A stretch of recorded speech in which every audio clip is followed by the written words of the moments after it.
دو چیزیں ہوتی ہیں. ایک بندہ جب کسی کی حمایت میں ہوتا ہے تو پھر بھی سوچ سمجھ سے عاری ہوتا ہے. کیوں؟ اس لیے کہ نبی پاک صلی اللہ علیہ وسلم نے فرمایا محبت آدمی کو اندھا بہرا گونگا کر دیتی ہے. اس وقت بھی وہ عاری ہوتا ہے. اور جب کسی کی مخالفت میں ہوتا ہے تو اس وقت بھی سوچ سمجھ سے عاری ہوتا ہے. اس وقت بھی اس سے صحیح بات بھی غلط محسوس ہو رہی ہوتی ہے. اب یہ مخالفت میں تھے تو کہتے ہیں حضور سید عالم علیہ السلام کے بارے میں جب سوالات پوچھے گئے, سوالات کیے گئے, اور ابو سفیان کہتے ہیں میں چونکہ مخالف تھا تو میں نے اسی انداز میں ایک کہانی رٹی رٹائی انہوں نے یاد کی ہوئی تھی. وہ رٹی رٹائی کہانی ہر جگہ یہ سنایا کرتے تھے, دیکھو جی جس پہ ہمارا ابا تھا جس مذہب پہ اس کو وہ کہتے ہیں گمراہ تھا, وہ جی ہمارے دادا کو کہتے ہیں وہ گمراہ تھا, وہ جی ہمارے نانا کو کہتے ہیں بت پرست تھا تو گمراہ تھا, وہ جی انہوں نے ایک بھائی مسلمان کر لیا دوسرا کافر ہے, گھروں میں لڑائی پیدا کر دی. یہ رٹی رٹائی کہانیاں. پھر وہ کہتے تھے دیکھو جی معاذ اللہ جادوگر ہے, کچھ پڑھ کے پھونکتے ہیں, وہ جی شاعر ہیں, بات ایسی سناتے ہیں کہ اپنے قبضے میں لے لیتے ہیں. یہ ساری کہانی انہوں نے یاد کی تھی. ابو سفیان کہتے ہیں میں نے وہاں ساری سنائی. اب نجاشی نے بھی سوالات پوچھے, کہنے لگے ان کے ماننے والے امیر ہیں کہ غریب ہیں؟ انہوں نے کہا ماڑے ماڑے لوگ. کہنے لگے نبیوں پر پہلے ایمان ہی غریب لوگ لایا کرتے ہیں. کہنے لگے اس نے بڑے سوالات کیے, بڑے میں نے جواب دیے. آخر میں اس نے ایک سوال پوچھا. ابو سفیان کہتے ہیں میں باہر سے نہیں گیا تھا, میں چچا تھا, مجھ سے پوچھا. کہنے لگے کیا کبھی اس محبوب نے جھوٹ بھی بولا ہے؟ کیا کبھی جھوٹ بھی بولا ہے؟ کبھی؟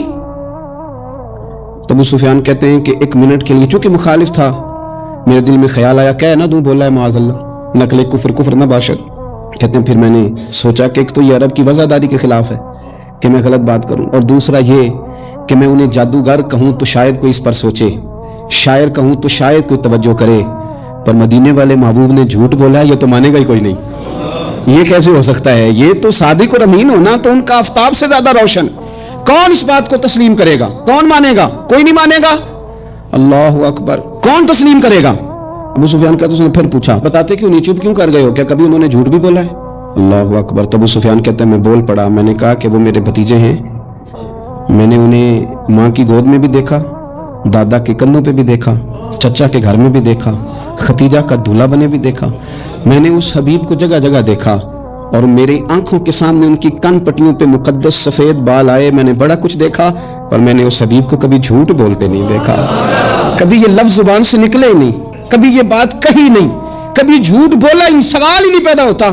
تو کہتے سناٹا چھا گیا میری بات پر مجمع میں. نجاشی نے کندھے کے اوپر رومال رکھا, اٹھ دیا. میں نے کہا بادشاہ رزلٹ تو ہی ناؤسکار, تو نے سوال پوچھا میں نے جواب دیا, اب جا رہا ہے.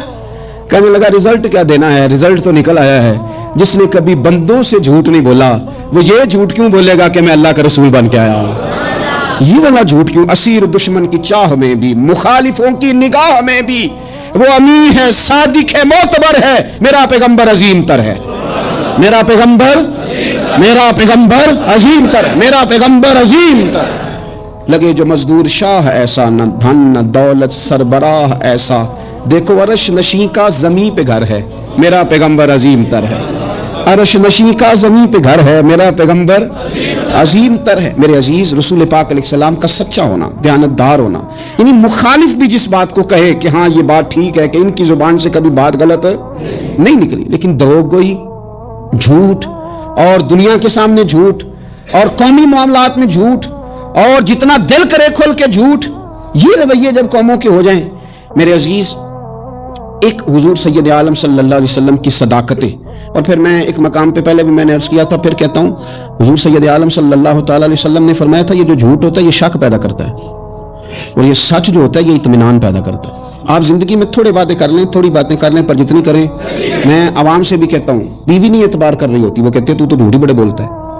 ایک دوست مجھ سے کہنے لگے کہ آپ اماں سے کہہ دیں کہ میں اس دفعہ عمرے پہ ضرور بھیجوں گا, وہ آپ کی بات مان جائے گی. میں نے کہا اماں ابا کو راضی کرنے میں 7-8 منٹ لگ جاتے ہیں, پر اماں تو 1.5-2 منٹ میں راضی ہو جاتی, تو آپ کی اماں نہیں راضی ہو رہی. کہنے لگے پہلے کئی دفعہ کہہ چکا ہوں نا عمرے پہ بھیجوں گا, تو بھیج نہیں سکا, تو لہٰذا وہ اب کہتی ہے تو جھوٹ بولتا ہے, تو نے کوئی نہیں بھیجنا, تو فراڈ کرتا ہے.